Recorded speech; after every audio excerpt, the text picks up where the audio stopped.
the day after, but maybe a week and a half or something. All right. And you can just look at Emily, so you don't have to stare blankly at the camera like Yeah. you did on the Okay. talkback. All right, we know your name, but why don't you just say your name and spell it? Sure. Tape. My name is Mary Lynn Morris, MErrylynMorris. And what would your title be? I'm a faculty member in the dance program here. Then I also serve as the academic advisor for theater and dance. Okay. And the inventor of, And I am the leader and the designer of the dance chair. do we call it a dance chair? I call it the rolling dance chair. Sometimes I call it the rolling dance mobility chair. Depending on who I'm with, if they're not so keen on dance, I'll just switch over to mobility chair. It's Okay. for movement. Okay. But right. otherwise, it pretty much stick to rolling dance chair. Okay, all right. So. So I guess we'll start first with why did you come up with this? Predominantly a combination of two motivations. One was when I was 12, my dad was injured in a pretty severe car accident, which left him with a brain injury and a lot of physical complications. And so my mom and I were caregivers for him for about 21 years. He actually passed away during the course of this project.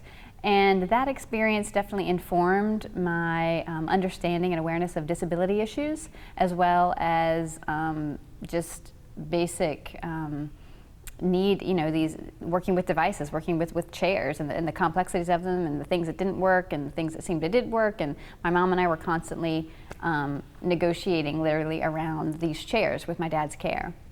So that was a really strong motivation. Another motivation for me was I had actually seen a performance of a mixed ability company who came to Tampa, and I had not really seen mixed ability work until that point. It was mixed ability meaning dancers with and without disabilities working together, and it was very inspiring to me. And what I really appreciated was the vision of it in terms of dance embracing diverse bodies.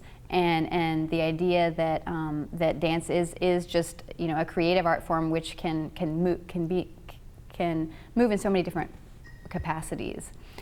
So that was an inspiration for me, and then I began working with a mixed ability company here and mixed ability dancers here choreographically, and working with them through choreography and performance, and starting to realize for myself that the chairs just weren't always conducive to support the movement abilities of the dancers that I was working with. A lot of them had upper body movement in particular and did not have lower body control, but had upper body movement, and yet they were always having to affix their hands to the wheels to wheel through the space or use the joystick, and they didn't always have that opportunity to just use their upper body and interact with other dancers, etc.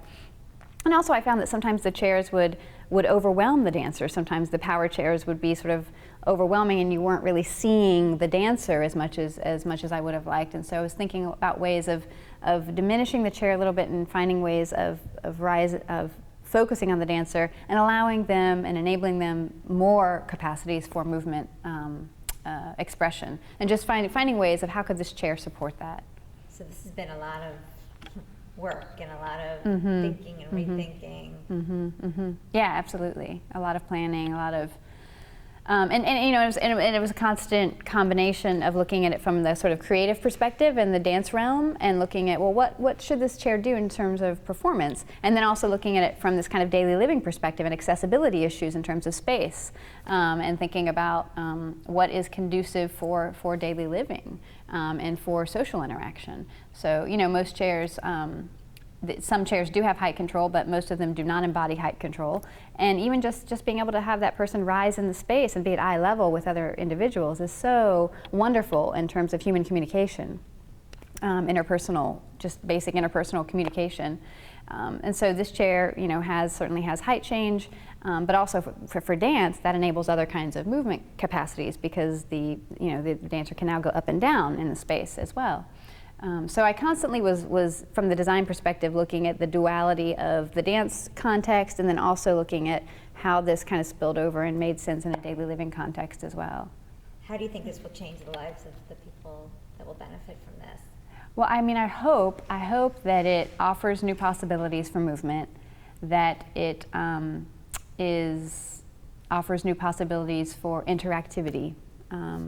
Because I do feel like, and this is one experience that I had with my dad, that the chair sometimes becomes, it almost makes it makes it more difficult for like a partner or spouse or kids with their fathers or whatever it might be to really be close to that person, that the chair sometimes is not very conducive to that. So looking at ways, because we naturally, families want to be close, to each other, looking at ways in which the chair becomes more naturally helpful in that and integrating relationships. So I hope that it serves a role in that sense, and also is inspiring to people in terms of other kinds of issues of disability, and that it maybe makes people more aware of some kind of basic things in terms of movement, and that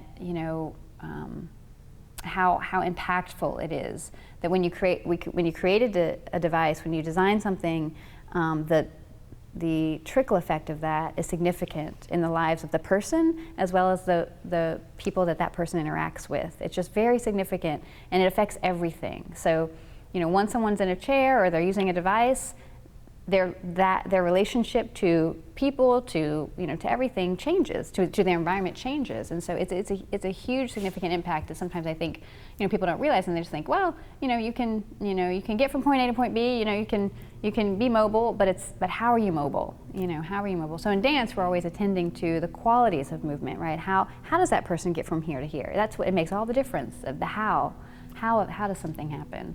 Are there certain dance moves that you special to this? Sure, yeah. I mean, this is almost like, it offers a whole new sort of repertoire of dance possibilities. And just in the same way that other types of devices offer different kinds of repertoires.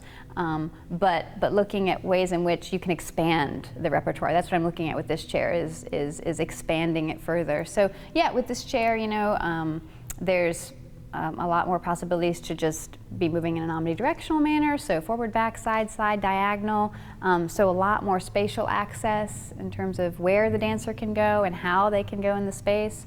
Also, because of the hands-free nature of it, because you can wear the phone and lean with the phone any direction, you can be working with your upper body in many different kinds of capacities and interacting with people.